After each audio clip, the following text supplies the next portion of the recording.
Sapevate che il giusto equilibrio tra mente e corpo conducono Alessandra Rovida e Manuel Muttarini. Per le vostre richieste e per le vostre domande scrivete a ilmondodeisemplici-mail@gmail.com. Bentrovati amici, proseguiamo il nostro discorso della cristalloterapia. Dunque, col tempo vi avevamo lasciato dicendovi che può darsi che sentiate il bisogno impellente di scegliere uno o più cristalli in modo estemporaneo, senza cioè averne effettuato una scelta ragionata. Quindi distinto, accettate l'invito e almeno all'inizio, ma meglio poi se continuerete a farlo anche quando sarete diventati esperti, andate a verificarne le qualità, se non altro per vostra informazione razionale. Farete sicuramente delle scoperte molto interessanti. Questo è quello che viene normalmente chiamato il metodo intuitivo, al quale si perviene quando ci lasciamo andare al nostro sentire, usando cioè quasi esclusivamente l'emisfero destro del nostro cervello.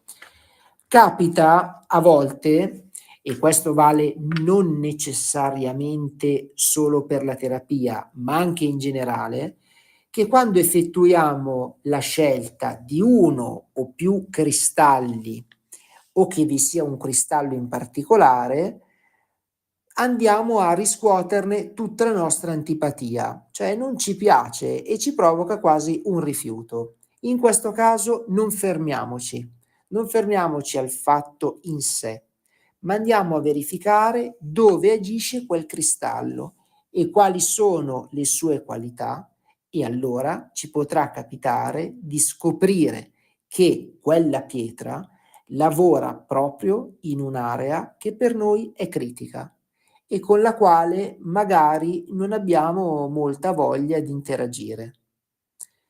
Proviamo quindi con un po' di coraggio a usare proprio quel cristallo, magari tenendolo solamente vicino, per poco tempo alla volta.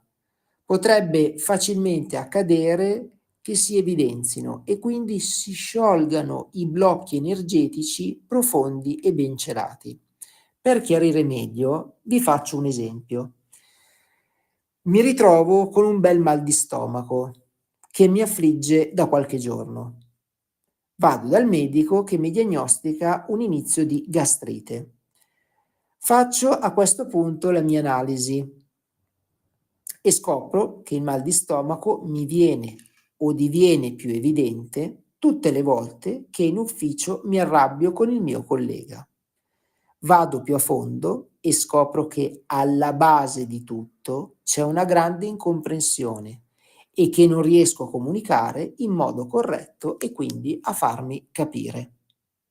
Questo è un esempio per farvi capire che ogni cristallo ha un suo perché, quindi anche un fattore sintomatico. Certo, è un esempio, non guardate tutta la lettera, certamente se avete un problema dovete recarvi dal medico, ma qui stiamo andando oltre, è un discorso oltre, un discorso energetico nel nostro profondo che il corpo ci comunica, il trattenere ci porta delle emozioni. Quindi quando voi avete trovato il vostro cristallo che vi piace, che vi aiuta più che altro a scaricare quello che è il fattore energetico, se viene posizionato dall'operatore correttamente, scusate, sui chakra, avrete subito il beneficio perché il cristallo è stato pulito, il cristallo è stato caricato ed è stato posizionato correttamente sul chakra indicato al vostro malessere.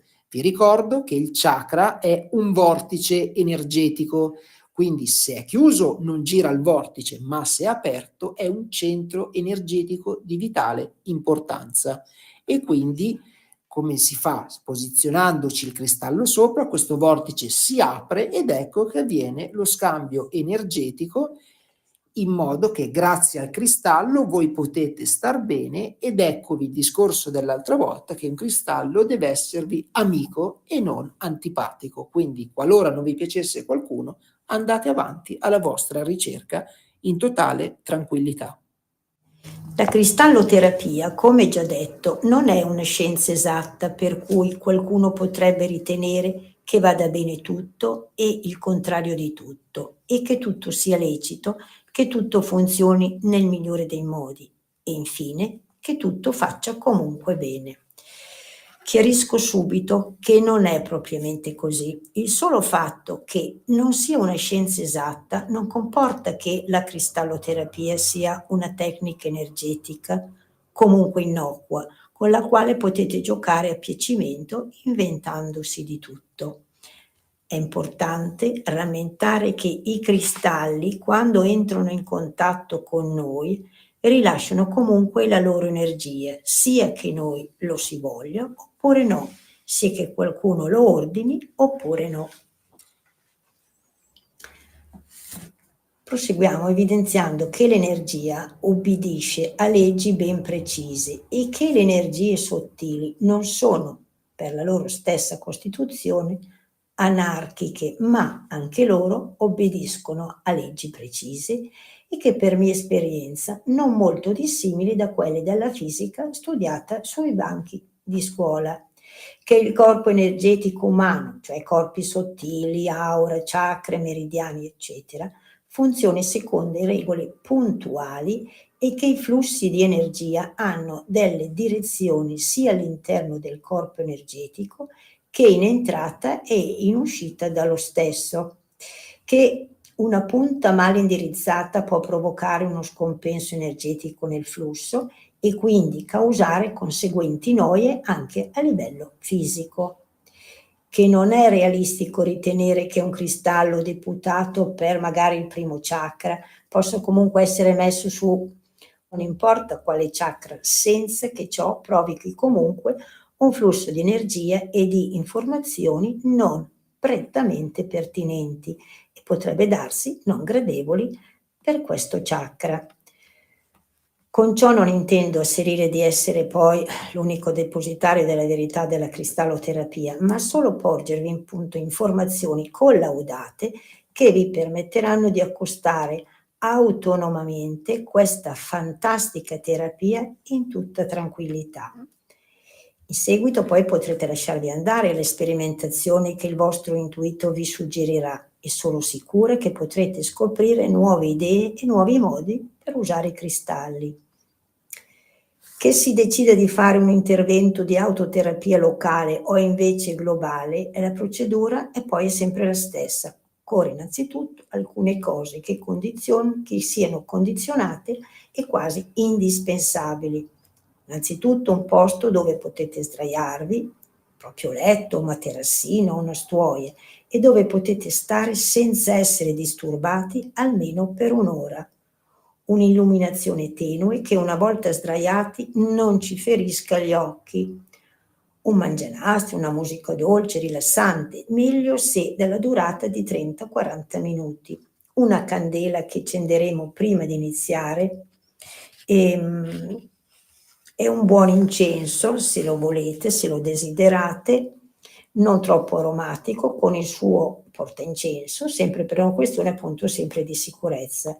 Se abbiamo qualcuno che ci aiuta a posizionare i cristalli e che ci può chiamare dolcemente al termine dell'autoterapia, tanto meglio, altrimenti possiamo tranquillamente fare tutto da solo, anche se un po' magari meglio agevolati. Quindi sdraiamoci e mettiamo tutti i cristalli di fianco a noi e già nella sequenza in cui dovremo posizionarli sul nostro corpo. Poi inizieremo a posizionarli partendo dalle 2 punte di quarzo fumé per i piedi, mettendone uno per il piede sinistro con l'apice rivolto alla pianta del piede stesso, che è l'energia in ingresso, mentre quello per il piede destro con l'apice rivolto all'esterno e la base rivolta alla pianta del piede, che è l'energia di uscita.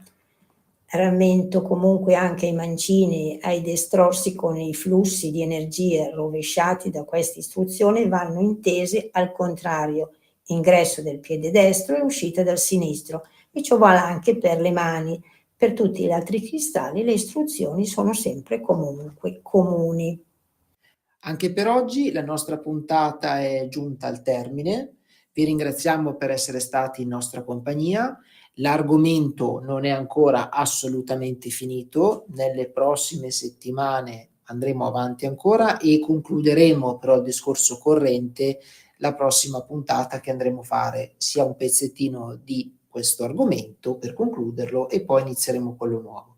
Vi ringrazio per essere stati in nostra compagnia.